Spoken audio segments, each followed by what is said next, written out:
পনিরের অসাধারণ একটি রেসিপি আজ তোমাদের সঙ্গে শেয়ার করব। পনির খেতে কেউ ভালোবাসে, আবার কেউ ভালোবাসে না। আমিষের দিনে অনেকের প্রবলেম হয় যে মাছ মাংস ছাড়া খাবো কী করে। তাদেরকে বলবো এই রেসিপিটা কিন্তু অবশ্যই ট্রাই করতে পারো।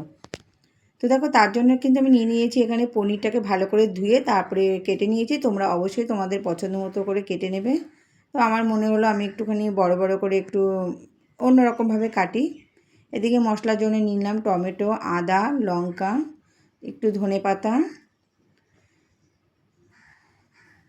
নিয়ে নিলাম একটু চীনা বাদাম। তোমরা যে কোনো বাদাম দিতে পারো, কটা কিশমিশ, একটু রান্নাটা অন্যরকমভাবে বানাবো বলে।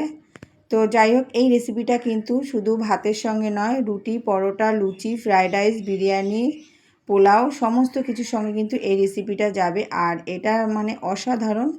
হালকা করে একটু নুন আর হলুদ মাখিয়ে নিলাম। এবার এখানে কিন্তু গ্যাসটা বাড়িয়ে দিয়ে এপাশ ওপাশ করে ভেজে নেব, কারণ আমি যদি গ্যাসের আগুনটা যদি কমিয়ে দিই তাহলে ভেতর থেকে শক্ত হয়ে যাবে, অথচ ওপর থেকে লাল হবে না, পনির থেকে জল ছাড়বে। তো দেখো, আমি কিন্তু গ্যাসের আগুনটা বাড়িয়ে কিন্তু লাল লাল করে পনিরগুলো ভেজে নিলাম। আর এদিকে তেলের মধ্যে দিয়ে দিলাম জিরে ফোড়ন। তোমরা চাইলে এখানে গরম মশলাও ফোড়ন দিতে পারো, আরও অনেক কিছু দিতে পারো, তবে আমি সেটা দিলাম না। আমি যা দিয়েছি সমস্ত কিছু মশলার মধ্যে। আরেকটা জিনিস যেটা মিস হয়েছে, এই মশলার মধ্যে দিয়ে দিয়েছিলাম একবারেই গোটা গোটা মশলা, গরম মশলা তো দিয়ে নিয়েছিলাম কিন্তু। আর এদিকে দিয়ে দিলাম একটু দুধ।